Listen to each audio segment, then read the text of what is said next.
Isang napakalaking pagsabog ng balita ang gumulantang sa publiko kamakailan, matapos ang isang nakakagulat na pahayag mula sa sikat na singer-actress na si Sarah Geronimo. Ayon sa kanyang pagbubunyag, dumanas siya ng isang napakalungkot at masalimuot na karanasan, ang pagkawala ng kanilang magiging anak. Isiniwalat ni Sarah na ang trahedya ay resulta umano ng isang insidente ng pananakit, na di umano'y kagagawa ng kanyang asawang si Matteo Guidicelli. Ang pahayag na ito ay ikinagulat hindi lamang ng kanilang mga tagahanga, kundi ng buong industriya ng showbiz at ng publiko. Kilalang pribado ang relasyon ni Sarah at Matteo, at bagaman nakikita sila bilang isang perfect couple sa harap ng kamera, lumalabas na may malalim na mga isyu sa kanilang pagsasama na hindi ipinaalam sa publiko.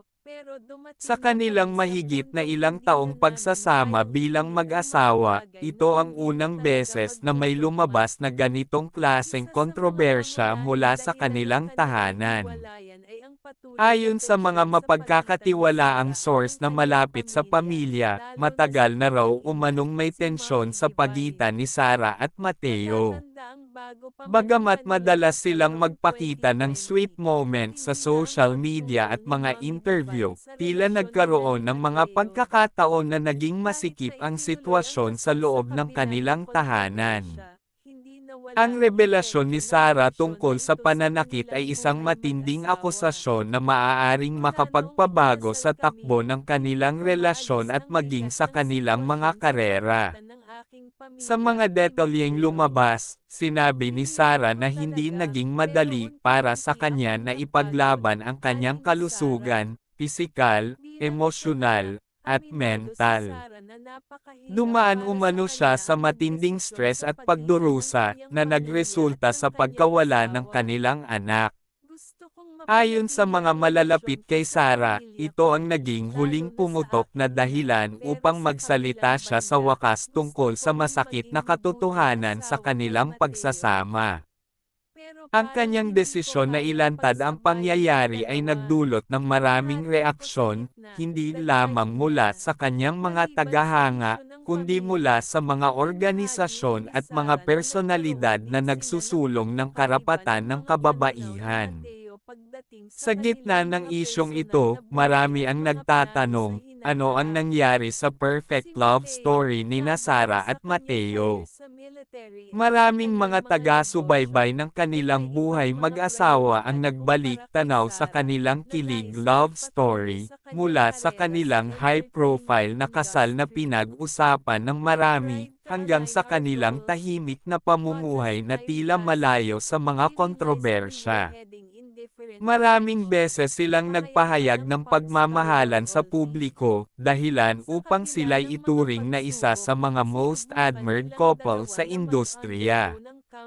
Subalit ngayon, tila nabasag ang imahe ng kanilang masayang pagsasama. Habang tahimik pa rin si Matteo ukol sa mga alegasyon, marami ang nag-aabang ng kanyang magiging pahayag.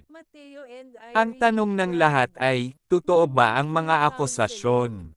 At kung oo, ano ang mga susunod na hakbang ng mag-asawa? Sa kabilang banda, maraming netizens at mga taga-suporta ni Sarah ang agad na nagpahayag ng kanilang pagkondena sa anumang uri ng karahasan. Ang mga kilalang personalidad sa showbiz at mga kilalang aktivista sa larangan ng karapatang pantao ay naglabas na rin ng kanilang mga saloobin. Marami ang nanawagan ng imbestigasyon upang mabigyan ng hustisya si Sarah, kung mapatutunayang totoo ang kanyang mga pahayag. Ang mga grupo tulad ng mga women's rights advocates at iba pang mga organisasyon ay naghayag ng kanilang pag-aalala at hinikayat ang mga kababaihan na huwag matakot magsalita laban sa anumang uri ng pang-aabuso. Sa kasalukuyan, wala pa ring opisyal na pahayag mula kay Matteo Guidicelli. Marami ang umaasa na magsasalita na siya upang ailahad ang kanyang bersyon ng mga pangyayari at upang bigyang linaw ang isyung ito. Dahil sa bigat ng mga alegasyon, may mga haka-haka na posibleng umabot ito sa legal na proseso, lalo na't sensitibo ang isyu at maraming tao ang naaapektuhan. Samantala, patuloy ang pagsuporta ng mga tagahanga kay Sarah. Maraming nagsasabi na tama lang na magsalita siya upang ipagtanggol ang kanyang sarili at bigya